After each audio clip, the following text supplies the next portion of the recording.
Today we're exploring Woodland Park, a city located on the northern slope of Pikes Peak. In this video I'm going to go in-depth with Woodland Park's history and geography, as well as give you first-hand advice on what we found and what to expect if you go there. We're Ski Lodge and we're exploring Colorado, one town at a time. Let's get started.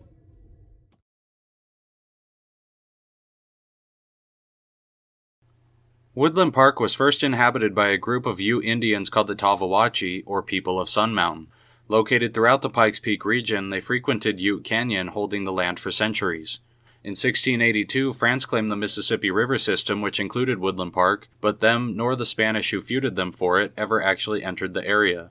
In 1803, they joined America with the Louisiana Purchase. 3 years after that, Zebulon Pike became the first American in the region, nearby when he attempted to summit Pikes Peak. Unfortunately, he was blinded by the hills and climbed Mount Rosa instead. Though unsuccessful, it still counts as America's first recorded alpine summit, and of course the mountain was named after him. Only 14 years later, the Stephen Long science excursion passed through, with the team being the first Americans to enter Ute Canyon and summit Pikes Peak. For the rest of the early 19th century, the area remained quiet, still inhabited by the Tavawachi. Then, in 1858, the Colorado Gold Rush kicked off, bringing thousands of prospectors into the mountains. Colorado City, Colorado Springs, and Manitou Springs steadily grew downstream following this boom, but Woodland Park remained generally untouched until 1885 when the Colorado Midlands Railway was built through Ute Canyon, connecting Colorado Springs to Leadville and beyond. At first, growth was slow and the line ran through pristine forest with only a few maintenance stops along the way, but by year 2, investors began eyeing these stops with visions of resorts and sawmills. Woodland Park itself was the first to pop up, likely due to its relatively flat landscape, when a sawmill operated by Connor M. Jones Lumber Company opened near the train station. A community called Manitou Park developed for the workers, and it grew into a functional community by 1890 with at least 2 hotels and multiple businesses. It was renamed Woodland Park when they incorporated. Tourism increased substantially with attractions like the Pikes Peak Carriage Road, Cog Railway, and the resort towns of Cascade, Green Mountain Falls, and Chipeta Park all opening along the railroad. Lake George and Florissant formed during this era as well, but their purposes were industrial, with Lake George providing ice to the railroad and Florissant exporting petrified wood. In 1891, gold was found in the west side of Pikes Peak in Cripple Creek, sparking another wave of prospectors and their families. At first, wagons could only reach Cripple Creek from Florence, but in 1893 the Midlands Terminal Railroad spur line opened from Divide, allowing the wealth to spread throughout the Woodland Park region. Its location in between the Cripple Creek mines and the investors in Colorado Springs allowed the newly incorporated city to thrive, and it entered the 20th century strong. Downstream, the Manitou Cliff Dwellings, Garden of the Gods, Seven Falls, and Cave of the Winds became protected, adding even more attractions to the already interesting area. This boosted tourism again.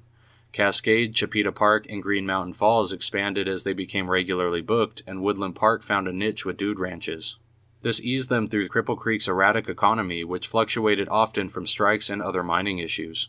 World War I permanently crippled Cripple Creek when local mining was forced to pause, ultimately killing their gold industry, which never quite rebounded.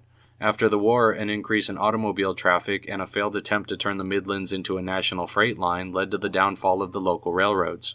The Midlands was deconstructed west of Divide in 1919, and the Florence Cripple Creek and District Railroad also ended service around the same time. This left only one line in operation, the Midlands Terminal, which now ran from Cripple Creek to Colorado Springs through Woodland Park. Eventually, it faded away too, with passenger service cut in 1931 and freight halted with total closure in 1949. Despite their impact to the railroad, cars ended up being the key to Woodland Park's modern success, bringing in more tourists than ever thanks to the dude ranches, regional cabins, and scenery only 30 minutes from Colorado Springs. This allowed growth throughout the Great Depression and even World War II, though things certainly slowed down. After the war, the entire Front Range experienced a population boom when retired vets chose to stay, and Woodland Park was no exception. The Midland Expressway became the first paved road through Ute Pass, and Santa's Workshop amusement park opened around the same time, leading to the formation of a tourism corridor in the 60s that stretched from Garden of the Gods all the way to Cripple Creek, who later legalized gambling. The 90s saw the tech boom, and though it primarily affected Denver and Colorado Springs, Woodland Park enjoyed the overflow, with new money executives finding it appealing for their fancy houses. In 2002, the Hayman Fire broke out near Lake George, burning a massive part of Pike National Forest north of Woodland Park. Occurring during a terrible statewide drought, the forest stood little chance against the immense heat that formed, helping it spread northeast past Florissant and Woodland Park to the point that it became Colorado's largest wildfire ever, a record it held until 2020. Only 10 years later, another fire, the Waldo Canyon, threatened the eastern side of Woodland Park, burning a significant portion of Ute Pass and northwest Colorado Springs. The COVID era saw Woodland Park become exceptionally desirable thanks to its commuting distance to Colorado Springs and its cool weather. This led to an increase in construction, with many choosing to work from home or retire there. This brings us to present day and beyond, which sees Woodland Park and vicinity remaining a popular mountain tourist hub, attracting not only visitors but long-term residents too. With the mountains limiting outward expansion, it's only expected to get more crowded and more expensive in the future.